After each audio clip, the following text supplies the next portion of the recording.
Hello and welcome to Dudley Lodge's first video. Today we're going to be showing you the appropriate ways to cut food so children don't choke on them. We'll be looking at fruit and chicken. I've got my apron on here to protect the food from my outside clothing. But first off, we're just going to remember to wash our hands because it's always really important to make sure that your hands are clean before you handle any kind of food. So we're just going to take a little bit of soap, rub it all in towards our hands, down towards the wrists, in between the fingers and underneath your nails. So I've got a cloth close by me today that we're going to be using to wipe down our chopping board and our knives and our peeler as we go along. Going to be making sure just to rinse it out every time we use it, just to make sure everything is sterile and we're not cross-contaminating anything. The knife that I'm using today is a really sharp one. If you are working with children, if they're going to be helping you to cut, please make sure that they're using a child-friendly knife, but they're supervised at all times because even the plastic ones are very sharp. This knife, you want to make sure that it's not close to the side, that you don't work around with it, and it's not within reach of a child at all times. So we're going to be starting off with grapes today. I have just got some red grapes here that we're going to be using.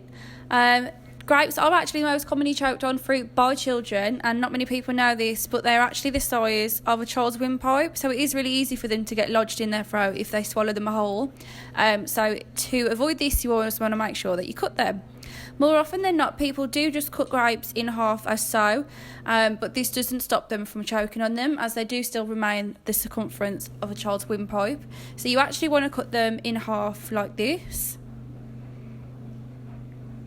Means they're a lot thinner, and even if your child does accidentally swallow it, it won't get stuck in their throat like they would if you were to cut them the other way.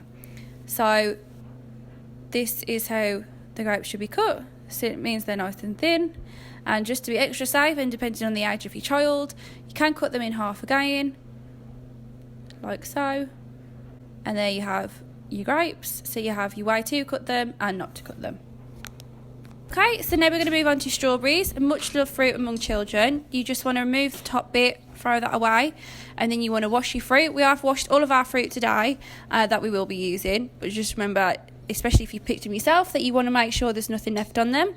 Then we're going to cut them in half and half again. And then depending on the age of your child, the size of the strawberry, you might want to take it and just cut it in half again. So you've got a nice, reasonable sized piece of fruit, not too big and not too small.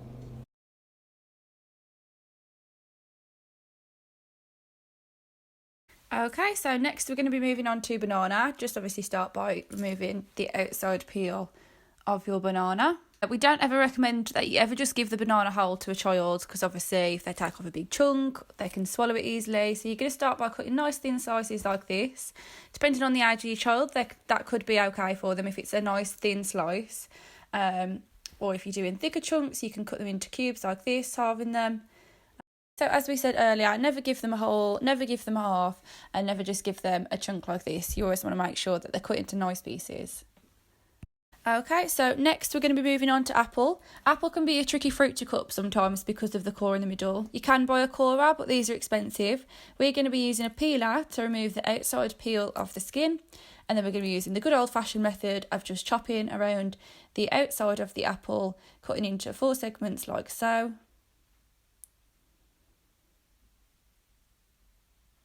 Always remember to keep your fingers away from the knife when you're cutting. And then you can just throw away the core. And you're left with your 4 segment of apple. So we're just going to peel it because obviously you have the hard skin of the apple. This obviously is edible, but for small children, we all know that they can be a little bit fussy and they probably don't want to eat the outside of the apple, but it's also quite thick, and sometimes it can be hard on children's teeth and their gums. It can actually get stuck in their throat as well if they've not chewed it down properly. So we're just going to take our peeler and start on the top corner of the apple. So then you'll be left with a piece like this, which is obviously free from peel.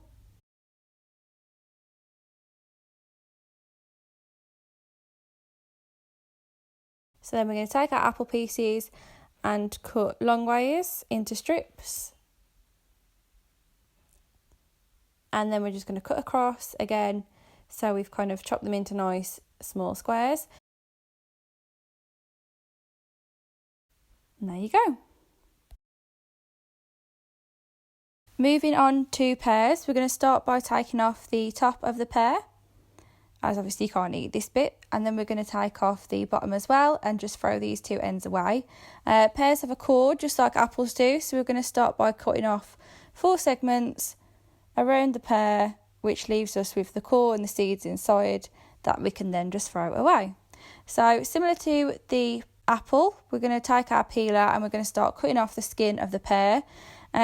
Before you actually cut the 4 segments of the pear off, you could peel off the skin then. We're just doing it this way, it's whatever works best for you. Okay, now that we've got our peeled pieces of pear, just like we did with apples, we're going to cut into long strips like so. And then once you've done that, we're just going to take them and cube them into the appropriate sized pieces. And there you go, simple as that.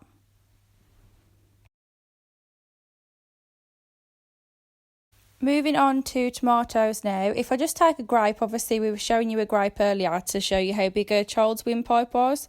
Tomatoes are a lot bigger than a grape, so they're very much easier to get stuck in a child's windpipe. But because of the size we are, it is a lot easier to just misjudge how big these pieces of fruit can be for a child. So it is really important that we make sure we cut them down as small as we can, just so they don't ever get stuck. So obviously this quarter that we've got left is still quite big, so I'm just going to take it and quarter it again, so we've got a nice thin slice of fruit so that we can make sure that it's not going to get stuck.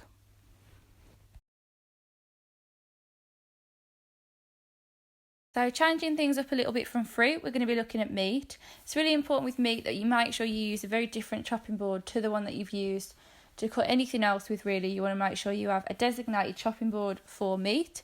You can actually get colour-coded chopping boards if that's helpful for you, but you always want to make sure that you don't use a wooden chopping board, as kind of salmonella and all that sort of bad stuff can get stuck within the wood, and just germs and that live a lot longer on wood. So we always recommend a glass or a plastic chopping board. So with our meat, we're going to be looking at chicken. So I'm going to take my knife now just to slice open our chicken, or to make sure that it's been kept nice and refrigerated, that it's in date and that it doesn't smell. So because I've used my knife to open the plastic, we're just going to wipe the knife clean.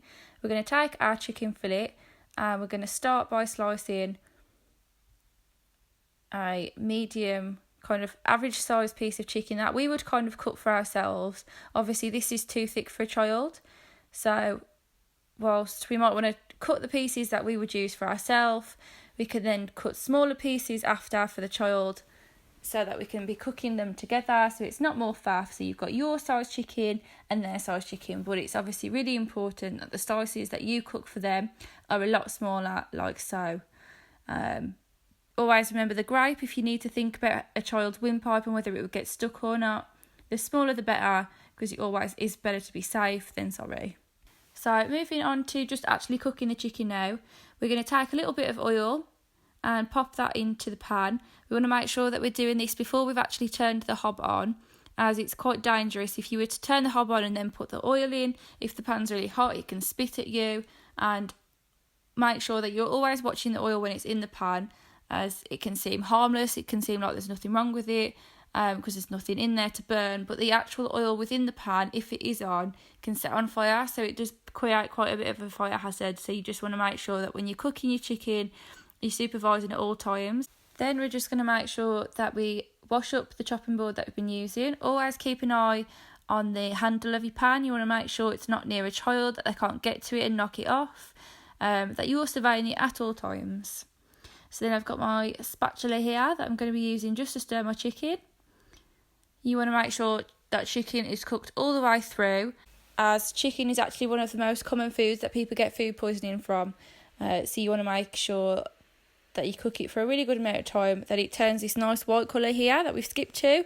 Obviously for the sake of the video we've gone a bit quick, but normally you would be cooking for about 3 to 4 minutes depending on the size of your chicken. So you want to make sure it is a nice gold colour. So then when you're confident that the chicken is cooked, we want to turn off the hob, as obviously it's really important that this isn't on anymore, and then we're just going to take it and serve it up. If you just want to be extra cautious that it's 100% cooked all the way through, you can do this by cutting with a knife and fork and just ensuring it is white all the way through. And there you have it. Thanks very much for watching, guys. We hope you enjoyed this video. Make sure to keep tuned for next time when we'll have loads more videos coming to you soon at dudleylodge.co.uk.